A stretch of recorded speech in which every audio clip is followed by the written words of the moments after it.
Yes, you need to practice your presentations. I have a simple 4-part method I'll share with you, along with a couple of tips, and I'll even throw in a free 1-page PDF summary to help you out. People ask, why should I practice my presentation? I put all that work into research and building my slide deck. Shouldn't that be enough? Well, if you want to get the best grade, make the sale, have the winning pitch, convince someone else, or move people to action with your ideas, you need to practice. Athletes from rec leagues to pros have multiple practices before their games, meets, matches, and competitions.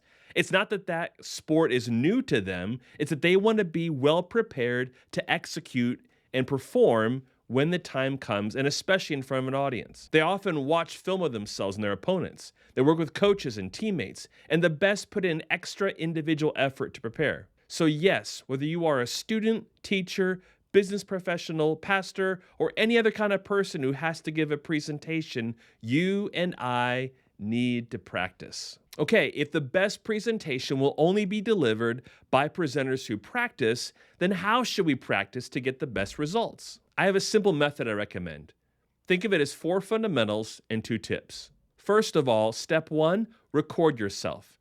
This doesn't have to be anything fancy. Prop up your phone and use the camera and microphone to record you presenting. Use the back-facing camera so you're not staring at yourself on screen the whole time, but set it up and record a quick test video.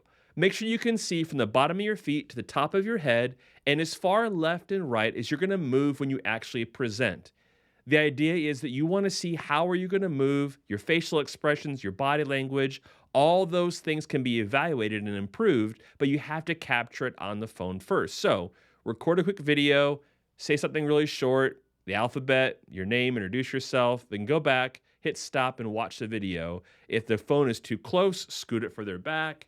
If it's not tall enough or short enough, move it around so you get what you need in the frame, and also make sure that you can hear yourself okay in the microphone. Ideally, you would also set up a TV or laptop next to you so you can see the presentation as you practice. But this is more about you, the presenter, than the slides. So if you can't do that, don't worry about it, but try to do that next time. Just make sure you have a good video set up and decent sound, because the next part is harder and what separates excellent presenters from average and boring presenters. And that's number 2, watch the video.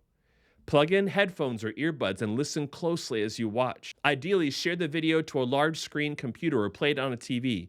You want to be able to look and see details that you might miss on your phone. This is the painfully awkward part of the process. However, you will most likely be your worst critic. So watch yourself present and listen. Watch once and take it all in. Then watch again and jot down some notes in a notebook of what needs to change. The third step is to edit the presentation. Do you need to add or take away content? Do you need to speak up or slow down? Speak more clearly or make any other vocal changes? Were you standing unnaturally stiff the whole time, or did you move around too much? Adjust your body presence, posture, and language to make you a more effective communicator. And 2 quick bonus tips. Number 1, share your video with a friend who will give you honest and helpful feedback. This can be a classmate, coworker, or just someone who will give you the truth, knowing it will make you a better presenter. And number 2, if possible, get a time to practice where and how you'll be presenting. This isn't always possible, but when it is, it's a huge bonus. Think about it. If you have the option, try to practice even part of your presentation in the room or venue where you will be speaking and with the equipment you'll be using when you actually have a live audience. Music artists often set up all their tour equipment in a warehouse to test out staging, sound, lighting, video, choreography before they load up trucks and head out on tour. Why? Because they want to get the most accurate feel and be prepared to present whenever they show up. The same thing is true for you and your audience. So, record, watch, edit, and now step 4, repeat. Record the presentation again with the edits you made. Watch and listen to your video. Does it sound better? Do you look better? Do you present better?